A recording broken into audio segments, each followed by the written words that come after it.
ಇವತ್ತು KPSC ಭೇಟಿ ಮಾಡಿದಾಗ ಇದು KAS ಬಗ್ಗೆನೂ ಚರ್ಚೆ ಮಾಡಿದ್ವಿ. ಅಂದ್ರೆ KAS ಎಕ್ಸಾಮ್ಸ್ ಈ ಪ್ರೋಸೆಸ್ ಏನಿದೆ ಅಂತೇಳಿ ನಾವು ನೋಡಿದಂಗೆ ಇದ್ರ ಬಗ್ಗೆ ಸಾಕಷ್ಟು ಹೋರಾಟ ಮಾಡಿದ್ದೀವಿ. ಒಂದೆರಡು ಹೋರಾಟ ಅಲ್ಲ, ನೂರಾರು ಹೋರಾಟ ಮಾಡಿದ್ವಿ.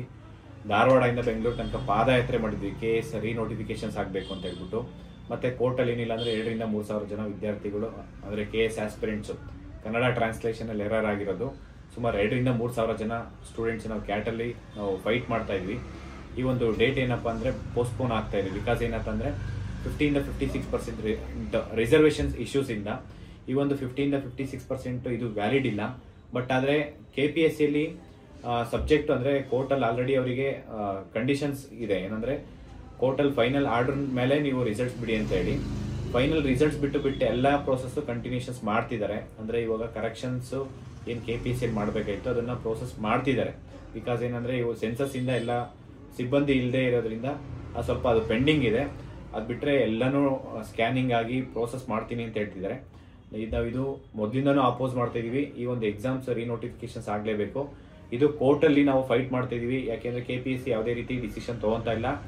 ಇದು ಅಪ್ ಟು ಏನಂದ್ರೆ ಕೋರ್ಟು ಇಲ್ಲ ಅಂತಂದ್ರೆ ಗೌರ್ಮೆಂಟ್ ಇವೆರಡಕ್ಕೆ ನಾವು ಪ್ರೆಷರ್ ಹಾಕ್ಬೇಕು. ನಾವು ಆಲ್ಮೋಸ್ಟ್ ಇಲ್ಲಿ ತನಕ ಏನಿಲ್ಲ ಮೋರ್ ದೆನ್ 20 lakhs ತನಕ ಕೋರ್ಟ್ ಫೀಸ್ ಅದು ಇದೆಲ್ಲ ತುಂಬಾ ಖರ್ಚು ಮಾಡಿದ್ವಿ. ಇಲ್ಲೂ ಅಷ್ಟೇ ನಾವು ಎಷ್ಟೇ ಆದ್ರೂ ನಾವು ಈ ಒಂದು ವಿಚಾರ KAS ರೀನೋಟಿಫಿಕೇಶನ್ಸ್ ಬಗ್ಗೆ ಯಾವುದಕ್ಕೂ ನಾವು ಹಿಂದೆ ತಗೊಳಲ್ಲ, ಹಿಂದೆ ನಾವು ಇರಲ್ಲ. ಇದ್ರ ಬಗ್ಗೆ ನಾವು ಕಂಟಿನ್ಯೂಸ್ ಆಗಿ ಹೋರಾಟ ಮಾಡ್ತೀವಿ. ಇದ್ರ ಜೊತೆ ಕೋರ್ಟಲ್ಲೂ ಅಷ್ಟೇ ಎಲ್ಲಾ ರೀತಿನೂ ಫೈಟ್ ಮಾಡ್ತಾ ಇದೀವಿ. ಒಂದು ರೀನೋಟಿಫಿಕೇಶನ್ಸ್ ಆಗಬೇಕು. ಮತ್ತೆ ಈಗ ಆಲ್ರೆಡಿ ಇನ್ನೂ ಒಂದು 285 + 100 385 ಈ ಒಂದು 384 ಪೋಸ್ಟ್ ಏನಿದೆ ಎರಡನ್ನೂ ಒಟ್ಟಾಗಿ ಸರ್ಕಾರ ಇನ್ನೊಂದು ರೀನೋಟಿಫಿಕೇಶನ್ಸ್ ಮಾಡಿದ್ರೆ ತುಂಬಾ ಚೆನ್ನಾಗಿರುತ್ತೆ. ಯಾಕೆಂದ್ರೆ ಇದು ಒಂದೆರಡು ಕೇಸ್ ಅಲ್ಲ, ಮಲ್ಟಿಪಲ್ ಕೇಸಸ್ ಇದೆ. 384 ನೋಟಿಫಿಕೇಶನ್ಸ್ ಏನಾಗಿದೆ KAS ಪೋಸ್ಟ್ ಇದು ಯಾವುದೇ ಕಾರಣಕ್ಕೂ ಇದು ಇಲ್ಲಿ ನಿಲ್ಲಲ್ಲ. ಸುಪ್ರೀಂ ಕೋರ್ಟ್ ಹೋಗೋ ತನಕ ನಾವು ಫೈಟ್ ಮಾಡೇ ಮಾಡ್ತೀವಿ. ಯಾವ್ದು ಸರ್ಕಾರ ಈ ಕೂಡಲೇ ಎಚ್ಚೆತ್ಕೊಂಡು ವಿದ್ಯಾರ್ಥಿಗಳು ಅನುಕೂಲ ಮಾಡೋ ರೀತಿ ರೀನೋಟಿಫಿಕೇಶನ್ಸ್ ಮಾಡಿದ್ರೆ ಎಲ್ಲರಿಗೂ ಅನುಕೂಲ ಆಗುತ್ತೆ. ನಾನು ಸರ್ಕಾರಕ್ಕೆ ಮನವಿ ಮಾಡ್ಕೊತೀನಿ, ಕೂಡಲೇ ಇದನ್ನ ರೀನೋಟಿಫಿಕೇಶನ್ಸ್ ಮಾಡಬೇಕು. ಇಲ್ಲಾಂದ್ರೆ ನಾನು ಎಲ್ಲಾ ಸ್ಟೂಡೆಂಟ್ಸ್ ಕೇಳ್ಕೊಳ್ಳೋದೇನಪ್ಪ ಅಂದ್ರೆ ಇದು ಕೋರ್ಟಲ್ ಫೈಟ್ ಮಾಡಬೇಕು. ಎಲ್ಲರೂ ಸಪೋರ್ಟ್ ಮಾಡಿ ಈ ಒಂದು ನೋಟಿಫಿಕೇಶನ್ಸ್ ಆದಷ್ಟು ಬೇಗ ಈ ಒಂದು ರೀನೋಟಿಫಿಕೇಶನ್ಸ್ ಆಗಬೇಕು.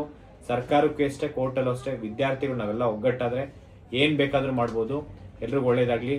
Thank you. ನಮಸ್ಕಾರ.